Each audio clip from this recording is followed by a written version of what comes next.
Hello students and welcome back. Now here in my previous audio I have discussed about the solid state. Now here I am going to discuss the liquid state. This is another topic from the chapter number 1 of chemistry, matter in our surroundings. Now here we will start our description with activity 1.10. ठीक है, अब यहाँ पे क्या activity दी हुई है, we have to collect few of the things. जैसे वाटर हमको कलेक्ट करना है, कुकिंग ऑयल है, मिल्क है, जूस है, कोल्ड ड्रिंक्स है, और हमको डिफरेंट कैपेसिटी के कंटेनर्स भी कलेक्ट करना है. कैपेसिटी की मतलब जैसे 50 ml का इन्होंने दिया है कि different shapes, containers of different shapes, और सबको 50 ml का हमको मार्किंग कर देना है. ठीक है, अब एक चीज़ इन्होंने दी है कि हमें ये जो 50 ml का कोई भी जो लिक्विड है वो डिफरेंट कंटेनर में एक शेप्स तो हमारे डिफरेंट कंटेनर्स के डिफरेंट है ना. सिर्फ हमारे कंटेनर के क्या जो कैपेसिटी है, मतलब 50 ml ही हमको उसमें सब्सटेंस डालना है, बाकी जो शेप है वो कैसे हैं हमारे कंटेनर के डिफरेंट है. मान लीजिए हमने ऑयल को एक ग्लास में डाला तो वो ग्लास के शेप का हो जाएगा. हम उसी ऑयल को यदि एक बॉटल में डालेंगे तो वो बॉटल के शेप का हो जाएगा, क्योंकि आपने कहीं ना कहीं पढ़ा है कि जो लिक्विड्स होते हैं they occupy the shape of the container although they are having fixed volume. ठीक है, आप 50 ml ऑयल लेके ग्लास में डालो तो ग्लास के शेप का, लेकिन 50 ml ऑयल लेकर एक बॉटल में डालो तो वो बॉटल के शेप का हो जाएगा, because they are having actually they occupy the shape of the container. अब इसके बाद हम क्या करते हैं, बट वॉल्यूम जो है वो सेम रहता है. ठीक है, वॉल्यूम हम मिलीलीटर में मेजर करते हैं या सेंटीमीटर क्यूब में भी मेजर होता है ये. ठीक है, क्यूबिक सेंटीमीटर जिसको बोलते हैं, सेंटीमीटर क्यूब नहीं, क्यूबिक सेंटीमीटर. ठीक है, अब हम देखेंगे लिक्विड की एक और प्रॉपर्टी है कि जो लिक्विड्स होते हैं, है ना, अगर आप इनको फ्लोर पे गिरा दें, फर्श पे गिरा दें, है ना, तो क्या होगा कि ये एक जगह से दूसरी जगह फ्लो करेंगे. मतलब they are having the property to flow. That property is called as fluidity. That property of liquid is called as fluidity.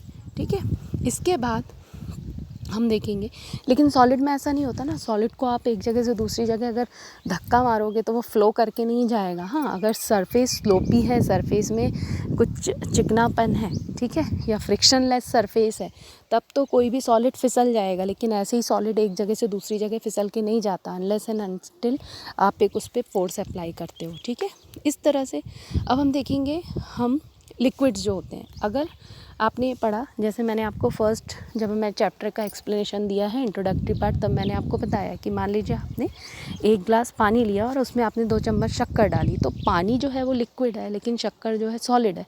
तो जो लिक्विड है उसके बीच के जो गैप्स होते हैं, मेरे ऑडियो में है ये फर्स्ट और second audio of this chapter, it is there.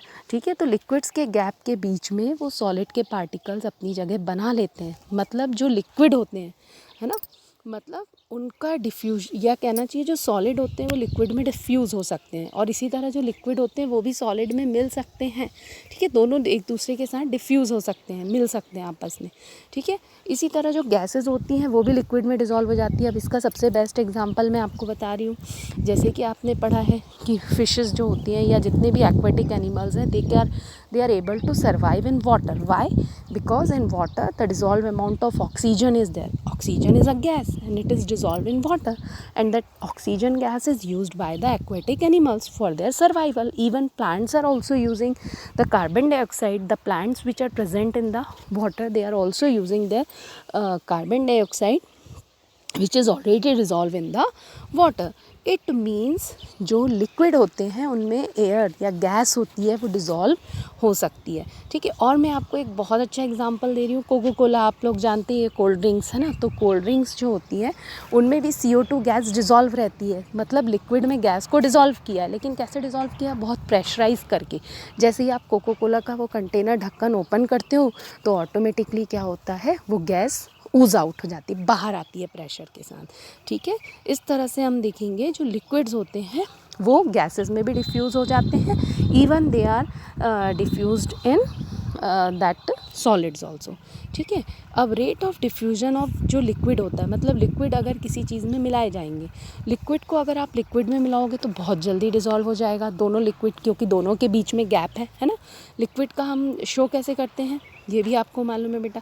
कैसे शो करते हैं, जैसे लिक्विड है तो लिक्विड के हम ये पार्टिकल्स बनाएंगे तो वो थोड़ी दूर दूर है, और हमने जब सॉलिड के बनाए थे तो पार्टिकल्स कहते थे वो काफ़ी नज़दीक थे, मतलब उनके बीच का जो गैप है, जो वॉइड था सॉलिड में वो बहुत कम था, लेकिन लिक्विड में वो जो गैप है वो एज़ कम्पेयर टू सॉलिड ज़्यादा होता है, बहुत ज़्यादा नहीं, as compare to solid that is more. तो एक लिक्विड दूसरे लिक्विड में आसानी से डिफ्यूज़ हो जाएगा, ठीक है। सॉलिड भी लिक्विड में डिफ्यूज़ हो जाएगा, और जो गैसेस होती हैं वो भी लिक्विड में डिफ्यूज़ हो सकती हैं। ओके, आई होप ये आपको समझ में आया होगा, ठीक है। अब हम यहाँ पे देखेंगे कि जो लिक्विड के पार्टिकल्स हैं they are free to move. इसमें मैंने आपको पहले भी अपने ऑडियो में एक एग्जांपल दिया था कि मान लीजिए कहीं तालाब है, कहीं टंकी है, कहीं का पानी स्टिल है, रुका हुआ है, आप एक पत्थर लेके उसमें मारोगे तो पानी में मोशन आ जाएगा, क्योंकि जो पार्टिकल्स होते हैं पानी के वो क्या करने लगते हैं, मूव करने लगते हैं। It means the particles they are having more gaps as compare to the particles present in the solid state, ठीक है। तो ये था all about the liquid state. और भी कोई आपके क्वेरीज होंगे, डाउट होंगे तो वो आप पूछ सकते हो, ठीक है। लिक्विड्स के डिफ्यूजन बता दिया मैंने, फ्लूइडिटी बता दिया कि लिक्विड फ्लो हो सकते हैं from one place to another, from the region of higher concentration to the region of lower concentration, ठीक है। लिक्विड्स जो होते हैं they are having fixed volume but they do not have the fix shape, they occupy the shape of container in which they are kept, ठीक है। फिर ये सारी प्रॉपर्टीज़ जो होती हैं वो लिक्विड की है, जो भी मैंने बताई है। अब आप in and liquids are not rigid, they are not rigid, वो अपना शेप नहीं मेंटेन करके रखते ना, आप जिस कंटेनर में डालोगे वही शेप उनका हो जाएगा। आप लिक्विड्स को कंप्रेस भी नहीं कर सकते हो, मतलब प्रेशर भी डालोगे तो they you can not compress them, थोड़ा बहुत कंप्रेस कर सकते हो, बाकी बहुत कंप्रेस कर पाना आपके लिए पॉसिबल नहीं है, ठीक है। Done. So this was all about liquid state. Further we will read about the gaseous state. The queries you can message me, आप मुझे मैसेज कर सकते हो, ठीक है। So I can give the answers of those queries. Thank you.